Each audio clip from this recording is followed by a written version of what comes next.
You shuffle down the narrow aisle, bumping elbows with passengers who seem just as eager to find their seat as you are to escape the press of boarding. The flight attendant gives you the kind of smile that's both practiced and tired, pointing you toward row 12. There it is, seat 12F, window side. You squeeze in, slide your backpack under the seat, and settle with a sigh. That's when you notice her. She's already there in the middle seat, sitting quietly with a book she hasn't bothered to open.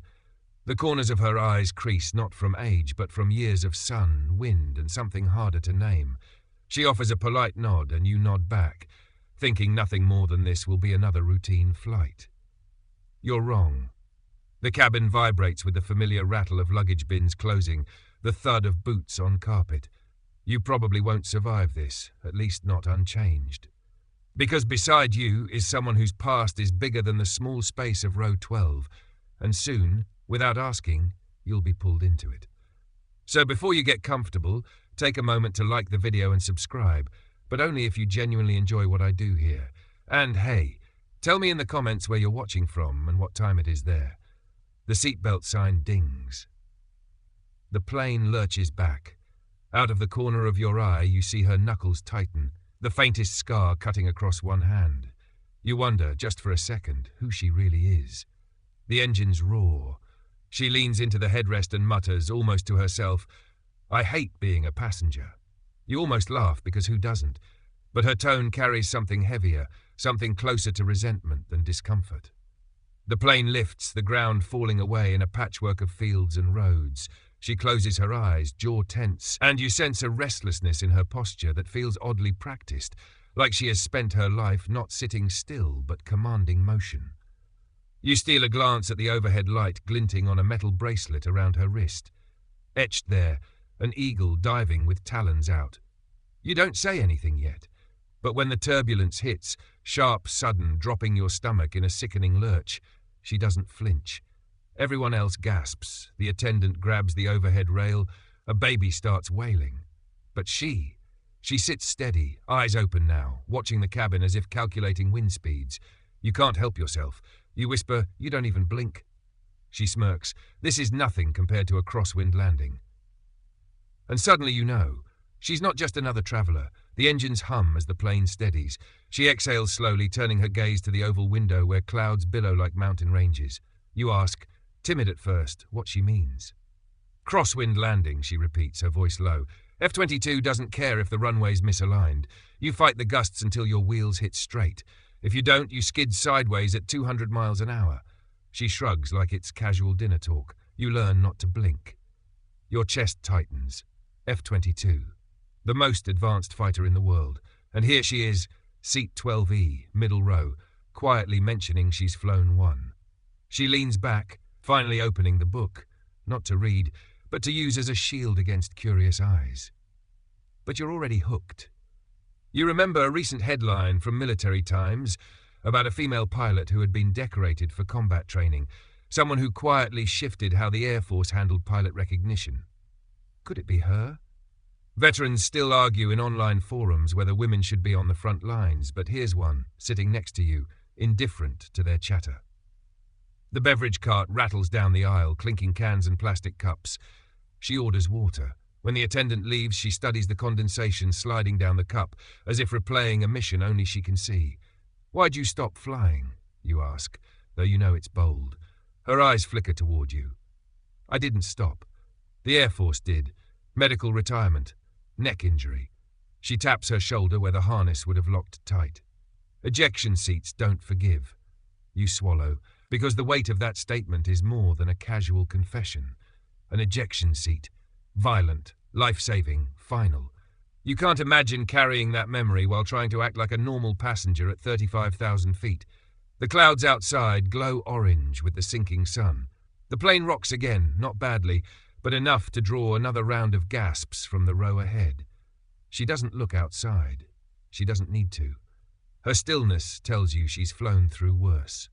And then she does something strange. She laughs, not a full laugh, but a dry chuckle. "Funny thing," she says, "the cockpit feels like home, but the world doesn't." It sticks with you, heavier than the turbulence. You remember scrolling through NBC News veteran coverage a few weeks ago, reading about the challenges pilots face after retirement. Some end up in consulting, others struggle to fit back into civilian jobs. One quirky story mentioned a pilot who became a beekeeper because he missed the constant hum of engines. You almost tell her that, but stop. Her silence feels like a story in itself. The cabin lights dim. Passengers fumble with headphones and eye masks, but you can't close your eyes. You're too awake, too aware that the woman next to you is not just another traveller. She's a piece of living history that no headline or forum argument can summarize. And yet, she sits in seat 12E, just another passenger on a flight where nobody else realizes the kind of fire she's carried through the sky. The flight moves on, steady now, but your thoughts don't. You find yourself waiting, almost begging for her to say more, to peel back another layer of a life that sounds closer to fiction than fact. The hum of the engines becomes background. The chatter around you fades. For a moment, it's just you, her, and the unseen weight of everything she hasn't said yet. And you realize the story isn't about the turbulence outside. It's about the turbulence she's still carrying inside. The hum of the engines becomes a constant soundtrack as you sit there, pretending to scroll your phone, but stealing glances at her book that still hasn't been read. The turbulence has passed, but something more gripping holds you to your seat. The kind of anticipation you feel in a movie when the camera lingers on a character, daring you to guess what happens next.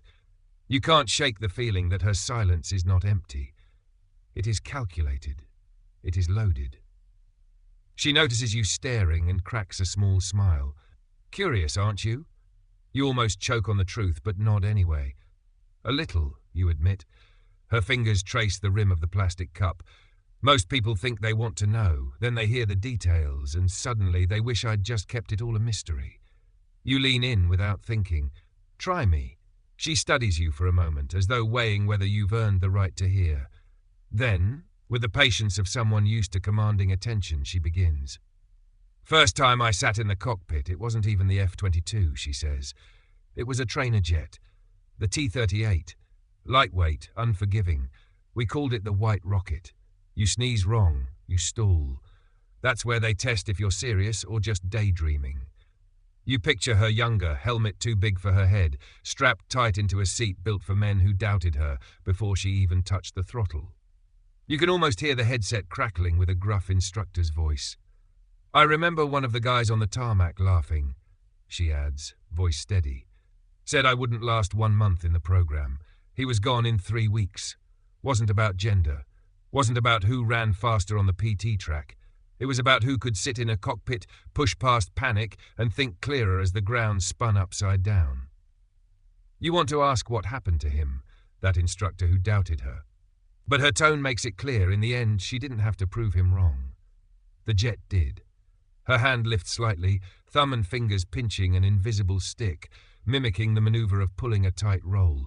The gesture is so natural it gives you goosebumps. She's not remembering. She's reliving. Then she leans closer. Want to hear the best part? You nod again, caught like a child waiting for a bedtime story. They gave me my call sign during a night sortie, she says. We were doing mock combat, 2 against 2, high over the desert. I pushed too far, dove when I shouldn't have, but instead of braking I flipped, locked and pulled a kill shot.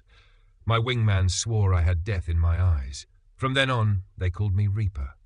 You let that settle. Reaper. It's not just a name. It's a label carried like a brand across missions, headsets, briefing rooms. And in this case, it was assigned not in jest, but in awe. Her eyes soften when she says it now, though. Funny thing about call signs, she says. They start as jokes or taunts. But if you live long enough, they turn into respect. The word hangs between you. Respect. You think of the recent VA news article you'd read on women veterans still battling for acknowledgement, many of them dismissed during their service. Their records quietly extraordinary, but their recognition painfully slow. Veterans still argue in comment threads, some claiming that culture will never change. Others point to stories like hers as the proof that it already has. She breaks your thought by sipping her water and adding, almost absently, of course, respect doesn't pay the bills when you're grounded. There it is again. The reminder that behind the legend is a woman with a retirement check, a neck injury, and more questions about her place in the world than answers. But then she gives you something unexpected. During training, she says, we used to do this ridiculous thing. At dawn, after hours in the air, we'd take off our helmets, hair plastered, sweat freezing on our necks, and someone would pull out a ukulele. I'm serious. Middle of nowhere, top of the world, and we're singing Beatles songs off-key until the sun came up. You blink, trying to reconcile the mental picture of F-22 pilots, lethal, precise, untouchable, with the image of them strumming Let It Be while sitting on tarmac stairs. Quirky tradition, she admits, shrugging, but it kept us sane. And you realize, every squadron, no matter how advanced, has its oddities. The kind of human cracks that remind you warriors are still just people. The cabin lights shift as the attendants prepare for meal service. The smell of reheated chicken drifts through the air. You're not hungry. You're too immersed in the hidden dossier unfolding in the seat beside you. She glances at your untouched tray. Not eating? You shake your head. Not when the story's better. She smiles faintly. Suit yourself. The minutes pass like seconds. She's speaking now, not as someone performing, but as someone finally letting words escape after holding them too long. You learn about the endless hours in simulators where your reflexes are sharpened to a blade. About the weight of responsibility when your call sign is whispered across comms and a whole team pivots because they trust you to lead the maneuver. But also about the downside. The loneliness of hotel rooms near bases, the countless birthdays missed, the aching neck from wearing a helmet too heavy for too many hours. She speaks without bitterness, though, only clarity. As she finishes another sip of water, she adds, funny thing, sometimes the hardest missions aren't in the air. They're right here, on the ground. You fight for credibility every single day, not just once in combat. You nod because you've seen the comment threads, the debates in veterans groups, the news features. You know she's not exaggerating. Her eyes drift to the window again where night has fallen. Tiny lights blink on the wingtip. She doesn't look at them with wonder. She looks at them with calculation, like they're part of a system she knows better than her own heartbeat. And you understand, sitting beside you is not just a woman who once flew jets. She is a dossier in flesh and blood, a record of training, scars, rituals, victories and losses, compressed into the quiet space of Seat 12E. The plane cruises on, unaware of the storm she has already flown through. The flight has settled into that quiet mid-air rhythm where passengers cocoon themselves behind headphones and half-shut windows, but your mind is still buzzing. The woman next to you has dropped fragments of her story like breadcrumbs, and you can't help but follow. You're leaning forward now, elbows on the tray table, as though by getting closer you can hear the world she's describing with more clarity. She sets her book aside completely. It was always just camouflage anyway. Now she seems ready to reveal something deeper. You know the thing about call signs, she begins, her tone more deliberate this time. They stick harder than your own name. At some point, people stop calling you by your rank or even your last name. You're just the call sign, and if it's the right one, it follows you for the rest of your career. You nod, remembering what she said earlier, Reaper. But she hasn't told you the full story of how that one word shifted entire rooms. It was during a joint exercise, she says, eyes narrowing as though she's seeing the night sky again. Not just Air Force pilots, but Navy aviators too. A bunch of F-22s, F-18s, even some allies in Eurofighters. We were supposed to run a mock battle over Nevada, 10,000 feet up, red team against blue. Everyone expected me to be a liability. Too new, too different. Her lips pressed together at that word. Different. You know what she means without her saying it. The only woman in a lineup of men who had never flown beside one before. She continues, so I hung back, played invisible, let them underestimate me, until the scenario flipped. A pair of F-18s cut across, tried to sandwich me out of the fight, and that's when instinct took over. I didn't think. I dove, rolled under one, came up behind the other, locked both before they knew what happened. She chuckles, shaking her head. Dead silence on the radio. Nobody could believe it. Then my wingman muttered, "Damn, she's a Reaper." And it stuck. From that moment, every pilot in that room looked at me different. Not as a woman, not as a rookie, but as Reaper. You feel your pulse quicken because you can almost hear the radio static, the sharp intake of breath across comms, the sudden shift from ridicule to awe. That call sign, she says quietly, changed everything. People who'd never taken me seriously started inviting me into briefings. My name was written on mission boards in places it would have been erased before. It was like carrying a key into every locked room. You lean back, stunned, realizing that one word, Reaper, had done what endless training hours and medals couldn't. It commanded respect. But she doesn't let the glow linger. Of course, respect in the cockpit doesn't always translate once you land, she adds. That's the trick they don't tell you about.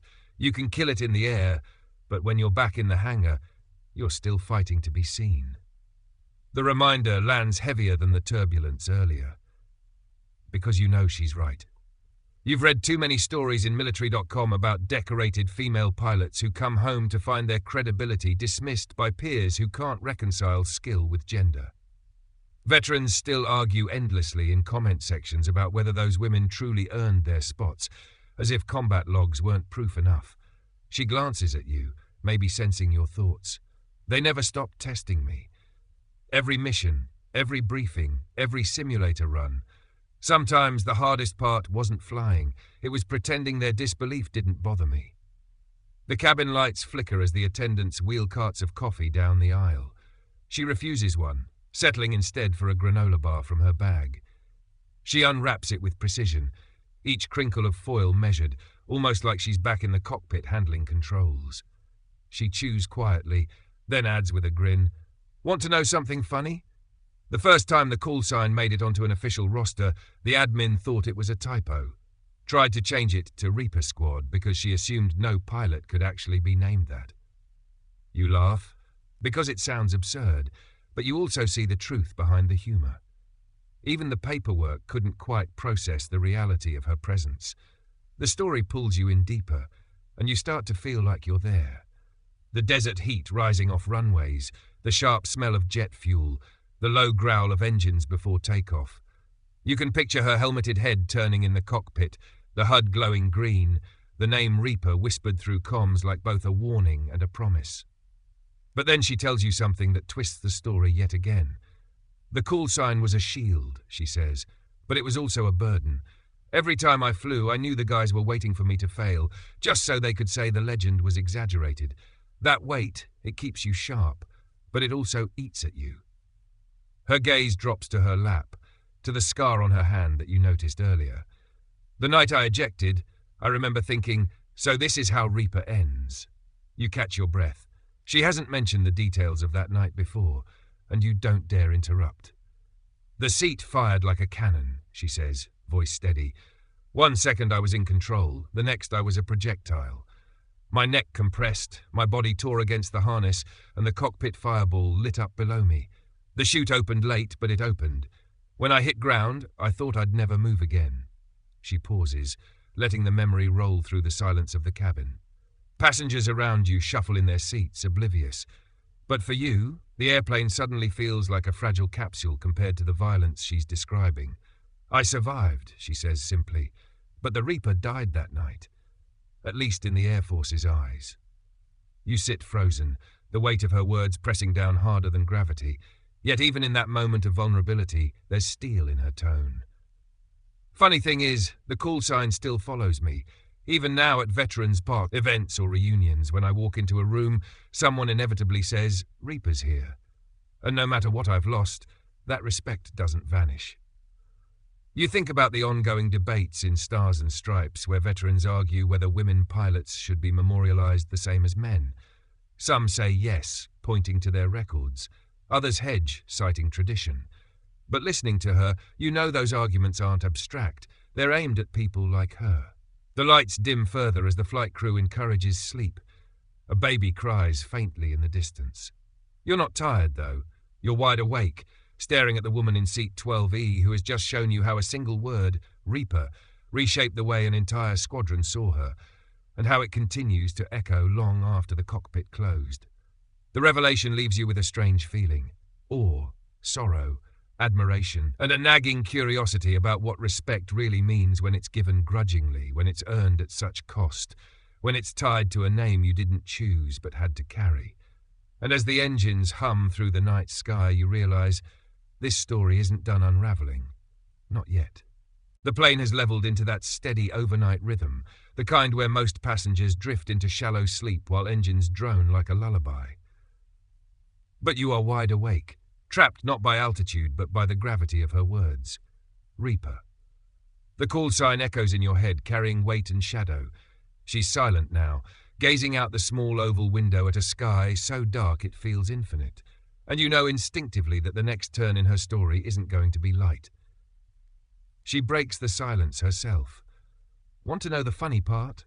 she says, voice barely louder than the hum of the cabin. Respect usually comes with laughter first. You tilt your head, unsure. "They laughed at me in the early days," she continues. "Laughed when I walked into briefings, when I buckled into simulators, when I put on the G-suit. They laughed because the image in their head didn't match the reality in front of them." She shakes her head. And then one day, the laughter stopped, dead cold. It always does, but not because they suddenly learned better manners. It stopped because I scared them. She leans back, arms folded, letting that word, scared, settle in the air. "It wasn't a conscious thing," she goes on. "I just flew harder, faster, closer to the edge than they expected. Every time they pushed, I pushed further. Eventually they realized mocking me was dangerous because every insult turned into fuel. And nothing unsettles a pilot more than seeing the person they ridiculed outfly them." You let the words seep in, imagining the shift from chuckling dismissals to tight jaws and darting eyes when her name lit up the killboards. The twist of respect, born from fear, not admiration, makes your stomach turn. She notices. "See, you thought respect was applause, didn't you?" she asks with a faint smile. "Truth is, respect is often silence. It's the absence of jeers. It's the sudden way people stop underestimating you, even if they still don't like you. It hits you harder than expected, because you've read enough in Military Times and Federal News Network to know how often veterans, especially women, describe that exact phenomenon. Their accomplishments don't erase the prejudice, they only mute it. On social media, debates still rage. One veteran wrote, "Respect shouldn't come because you terrify them. It should come because you're one of them." Others argue the opposite, that fear and awe are the only universal languages in combat. Veterans still argue, but here, sitting beside her, you realize this isn't theory. It's lived truth. She shifts in her seat, wincing slightly from what must be the nagging injury in her neck. Her hand rubs the scar again. "The last sortie before I punched out, that's when the silence turned permanent." You lean in, compelled. "It was a training exercise, nothing unusual," she says. "But one of the pilots on my own team didn't want to follow my lead, thought he knew better. We were supposed to maintain formation, but he broke left without calling it. I had half a second to choose, cover him and risk compromising the exercise, or keep the squad intact. I kept the squad. He got tagged, and afterward in the debrief he tried to throw me under the bus."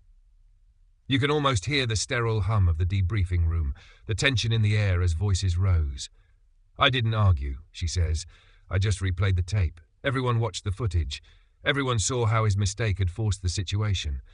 And then they all turned to me, waiting to see if I'd gloat. But I didn't.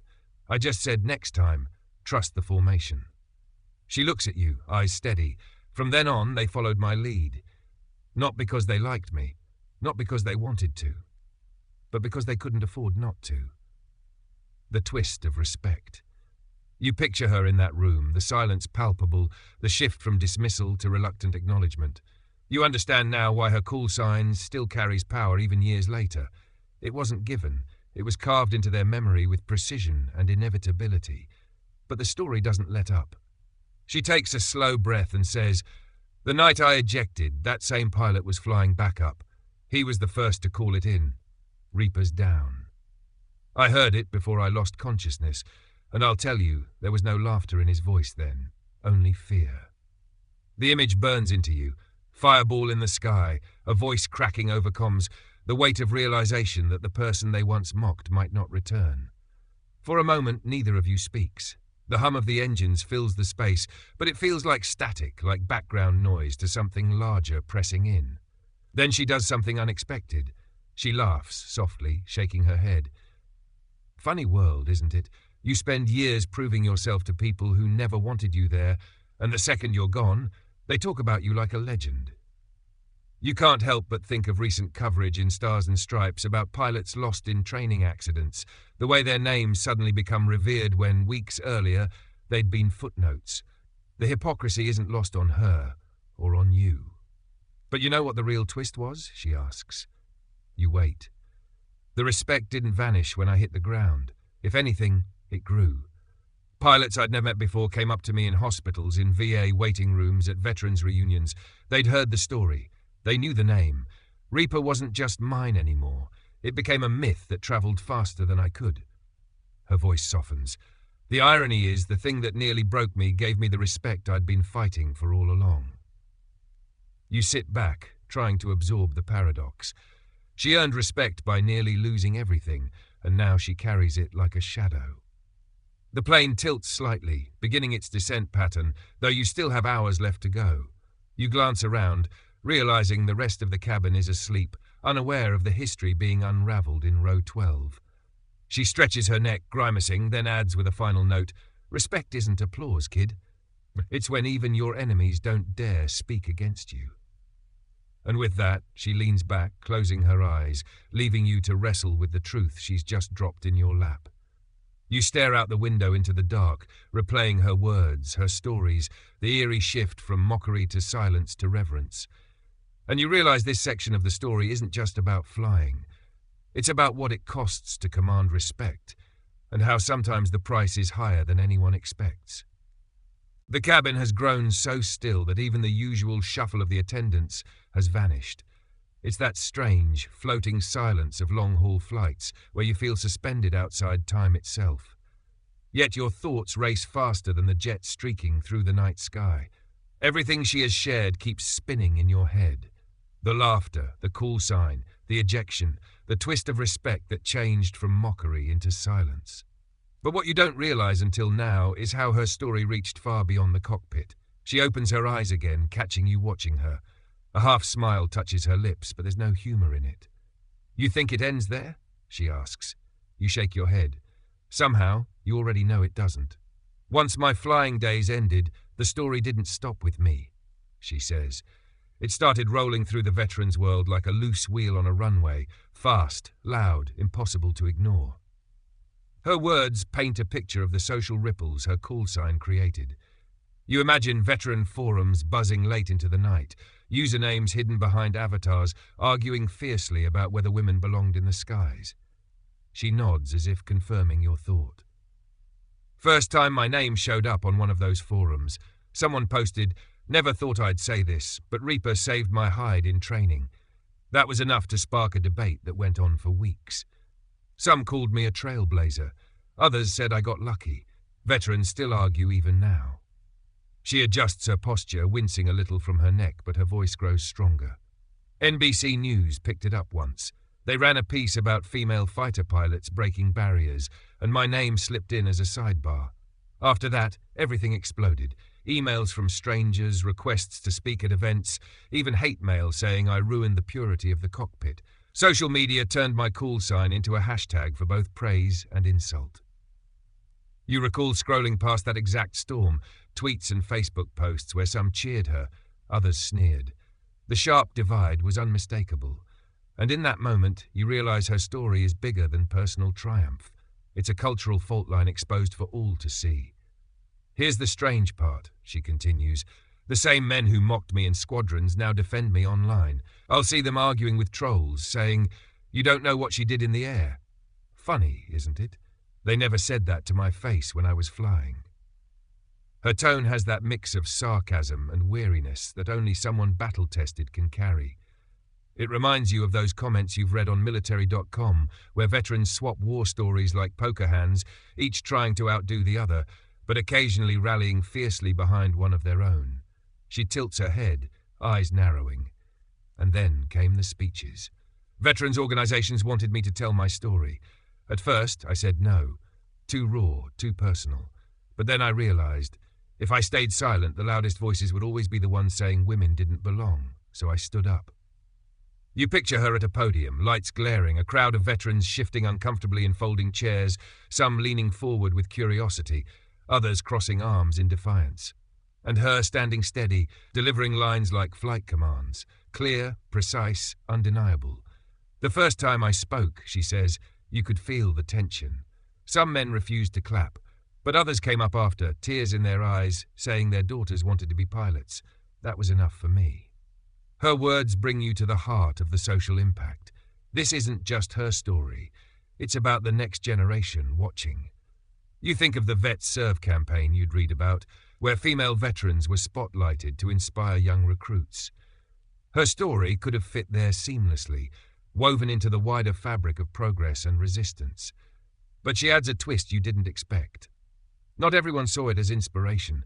Some veterans said I was being paraded like a token. They accused the military of using me to check a box.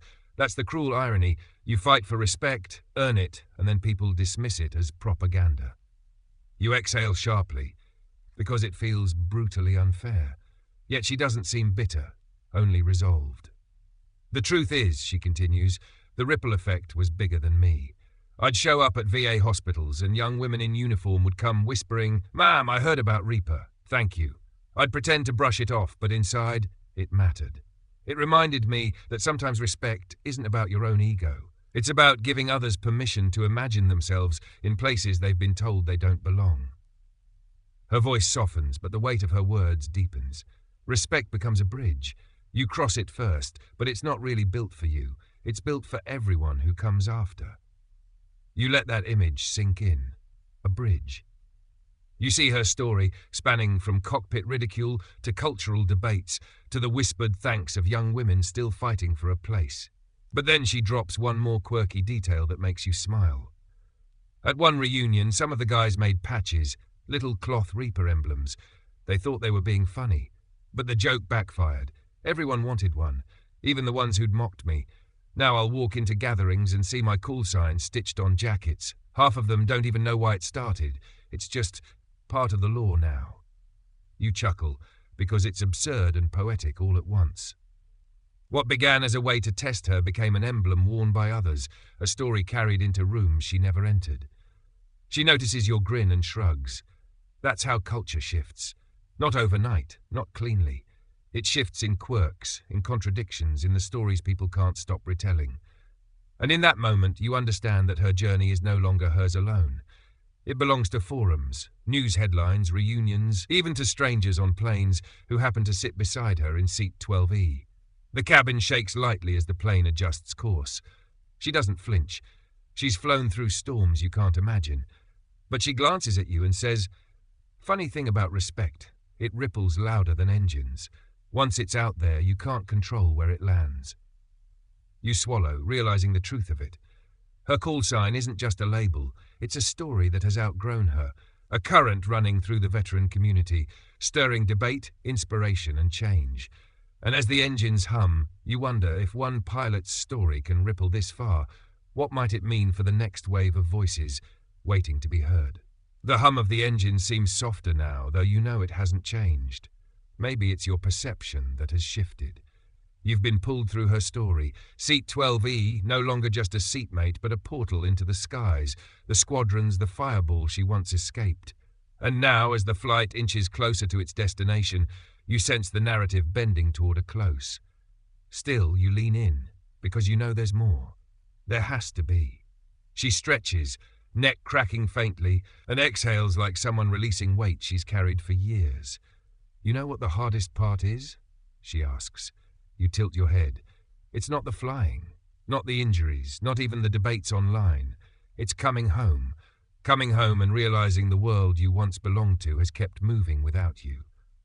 Her words settle heavy, because you've read countless features in Stars and Stripes and NBC News about that same challenge. Pilots, soldiers, medics. The common refrain is always the same. The world doesn't pause for you. It barely notices when you're gone. She glances toward the aisle, watching the attendants prepare for landing. When I left the cockpit, the Air Force didn't send me off with fireworks. They sent me home with a pension check and a pat on the back. That was it. Years of my life, gone in a folder. Do you know what it feels like to walk into the DMV the week after ejecting from an F-22 fireball? To stand in line with a slip of paper waiting for your number like nothing happened? Like you're nobody? You don't answer, because you can't. But then, she continues, there's another truth. Respect doesn't have to end where the paperwork does.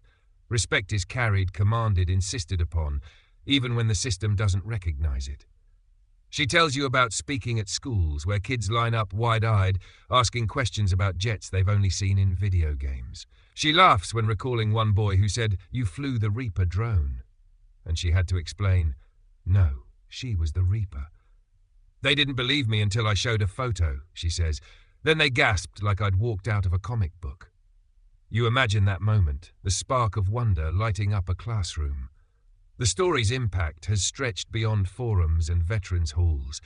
It has reached young eyes who never thought the cockpit could belong to someone who looked like her. Funny thing is, she adds, that gasp is worth more than any medal, because it means they're rewriting what's possible in their heads. And there it is, the larger resolution, the reason her story matters beyond one call sign. The respect she commands is no longer about silencing doubters. It's about expanding horizons for others. Yet she doesn't shy from the bitterness either. I still get messages from men who sneer, who say I was a quota, not a pilot. I ignore most of them, but sometimes I write back. I tell them, the jet didn't care who I was, it only cared how I flew, and I flew better than you. Then I hit send. You can't help but grin. It's sharp, it's unapologetic, it's exactly the kind of defiance that earned her respect in the first place. And as she leans back, you feel the final call drawing closer. The story isn't about proving herself anymore. It's about the choice to live as proof quietly, unapologetically, wherever she goes. The captain's voice crackles overhead, announcing descent. Passengers stir, stretching stiff legs. But you're still locked in her orbit, unwilling to let go. She notices and smirks. You didn't expect a history lesson when you booked seat 12F, did you? You shake your head. No, but I'll never forget it. The plane dips, city lights glowing faintly below. She gazes out, her reflection merging with the night sky in the glass. Respect, she says softly, almost to herself, isn't about applause or medals. It's about walking into a room or sitting on a plane and knowing that even if nobody recognizes you, you still carry the weight of what you did. That's enough. You sense that she doesn't need your response. She has already said everything. But then she adds one last push, like a pilot squeezing every ounce of thrust out of a jet. So here's the thing, she says, turning back to you. Respect doesn't fall into your lap. You command it. You insist on it. You live in a way that makes it undeniable. And when people laugh or sneer or doubt, you fly anyway. You outfly them. That's how you earn it. That's how you keep it. The wheels thump the runway, jolting the cabin. Passengers exhale, relieved. But you're not thinking about landing. You're thinking about how you'll carry her words when you leave this plane, when you step back into your world, where respect is still contested terrain. As the brakes roar, as the plane slows, as the overhead lights blink back on, you feel the resolution in your bones. Her call sign may have started in cockpits, but its echo belongs everywhere. And when she stands, reaching for her bag, you know the story doesn't end here. It just takes off in another direction, carried by whoever was lucky enough to sit in seat 12F and hear it firsthand. She glances once more, eyes steady, and with a final nod she says, "Make sure you tell it right." You promise silently that you will. The engines sigh as the plane taxis, and you feel the long arc of her story lingering even as reality intrudes with seatbelt clicks and overhead bins creaking open. The adrenaline of flight has eased, replaced by something quieter, heavier, more enduring. You notice her step into the aisle, a little slower than the others, her neck stiff but her posture proud. The world around her moves with the usual impatience of deplaning passengers, yet she carries herself as if time belongs to her. You remain seated, watching as she disappears into the stream of people, realizing that her story will not vanish with her. It has settled in you, etched like contrails across a night sky. You imagine her blending into the airport crowd, anonymous to most, legendary to those who know. That paradox, the ordinary and extraordinary colliding, becomes its own kind of poetry. The hum of the engines fades. You gather your bag, but slowly, as though prolonging the moment. Her words echo softly. Respect is commanded, insisted upon, lived. You replay her laughter, her scars, her call sign whispered like both a challenge and a crown. Walking through the terminal, you notice the faces around you, strangers chasing flights, grabbing coffee, checking phones. None of them know you've just carried a piece of history through the sky. And maybe that's the point. Respect isn't a spotlight. It's a current, invisible but undeniable, pulling at everything it touches. As you leave the airport, night stretching around you, her voice still lingers, softer now, almost like a whisper. You realize you'll tell this story not just because she asked, but because it deserves to be told. And maybe, in telling it, you'll keep the echo alive a little longer.